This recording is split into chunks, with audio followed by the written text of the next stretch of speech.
bien-aimé, que la faveur de Dieu soit avec toi, que Dieu bénisse ta semaine, que Dieu bénisse tes activités, que Dieu bénisse tout ce que tu entreprends dans le nom de Jésus-Christ de Nazareth. Que le Seigneur bénisse ta maison et que le Seigneur bénisse ta vie au nom de Jésus-Christ. Bienvenue encore ce matin à Connexion Céleste. Et ce matin, nous allons commencer un voyage. Et je crois que ce voyage te fera du bien dans le nom de Jésus. Nous allons prendre nos Bibles. Ce matin, nous allons lire dans Jean chapitre 10 au verset 10. Il est écrit: le voleur ne vient que pour dérober, égorger et détruire.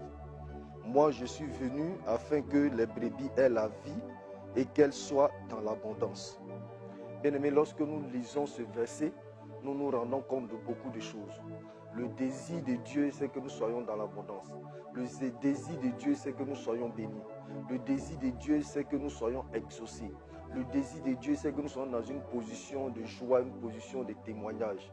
Et bien aimé, quand nous regardons les vies aujourd'hui dans nos communautés, nous nous rendons compte que beaucoup de prophéties sont restées sans réponse. Beaucoup de prophéties sont restées sans accomplissement. Et pourtant, ceux qui ont donné ces prophéties sont reconnus comme des serviteurs de Dieu véritables, des serviteurs de Dieu authentiques, des serviteurs de Dieu qui ne souffrent d'aucun doute. Et malheureusement, et comme les prophéties restent inexaucées, ces serviteurs de Dieu sont considérés comme des menteurs. Et souvent on se pose la question, qu'est-ce qui fait cela? Beaucoup de sujets de prière aujourd'hui sont inexaucés. Et beaucoup de personnes dans nos communautés sont découragées. Ils ont l'impression que Dieu s'est éloigné d'eux. Ils ont l'impression que Dieu n'a pas envie de les exaucer. Et nous regardons les vies aujourd'hui des chrétiens, c'est des vies instables.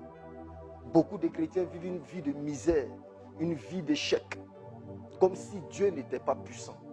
Et pourtant, dans le verset que nous avons lu, il a bien mentionné qu'il est venu pour que ces brebis aient la vie et qu'elles soient dans l'abondance.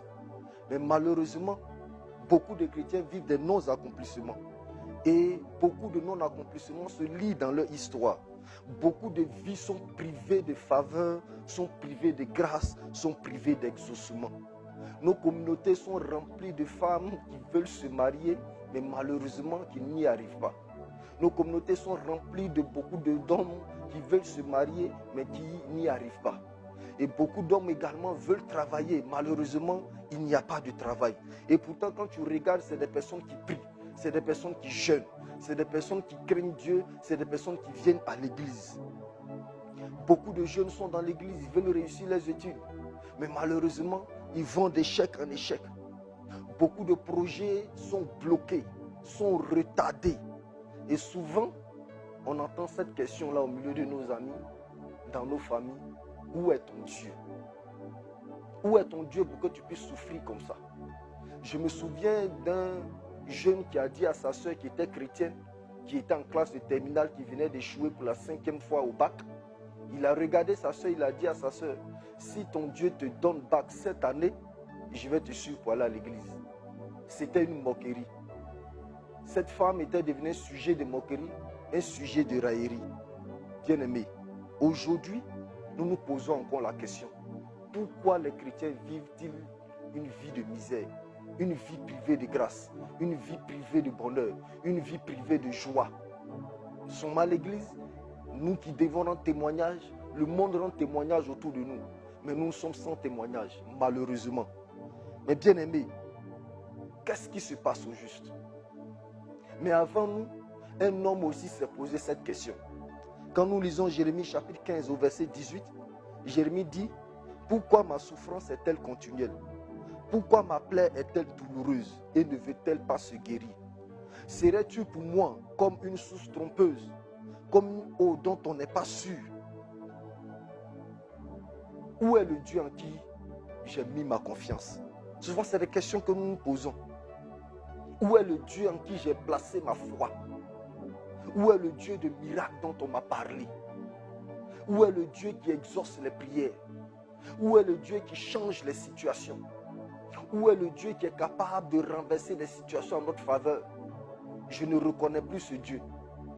Parce que ma vie est une vie qui est privée de grâce, qui est privée d'exaucement. Et souvent même, les gens remarquent que depuis qu'ils ont donné leur vie au Seigneur, Leur vie est allée de mal en pire. Bien-aimés, il y a des choses à faire. Et bien souvent, nos amis qui sont gentils, qui connaissent un peu le Seigneur, vont parler d'épreuves. Mais quelle est cette épreuve-là qui ne finit pas? Quelle est cette épreuve-là qui a fait 5 ans, qui a fait 10 ans, qui ne finit pas? Qu'est-ce que le Seigneur recherche dans ma vie? Qu'est-ce que je dois faire pour que le Seigneur puisse m'exaucer? Pourquoi ces prophéties tardent à s'accomplir? Pourquoi ma vie est une vie qui ne ressemble pas à une vie qui est exaucée, une vie qui a la grâce, une vie qui est privée de bonheur? Bien, ce sont ces questions-là que beaucoup de chrétiens se posent. Peut-être tu es quelque part ce matin et tu te poses la même question parce que tu ne comprends pas ce qui t'arrive, tu ne comprends pas ta vie, tu ne comprends pas pourquoi les choses vont de mal en pire. Tu ne sais plus ce que tu fais, tu as jeûné, tu as prié, tu ne sais plus où mettre la tête. Bien-aimé, ce matin, si j'ai une chose à te dire, c'est de prendre courage. Et nous allons pendant cette semaine essayer de voir pourquoi les chrétiens vivent cette vie, pourquoi les choses n'évoluent pas. Bien-aimé, demain je t'invite à te connecter. Demain matin, nous allons entrer dans le vif du sujet. Et ma prière pour toi ce matin, si tu étais dans ce cas, que le Seigneur te fortifie, que le Seigneur soit avec toi. Shalom à toi, que Dieu te bénisse.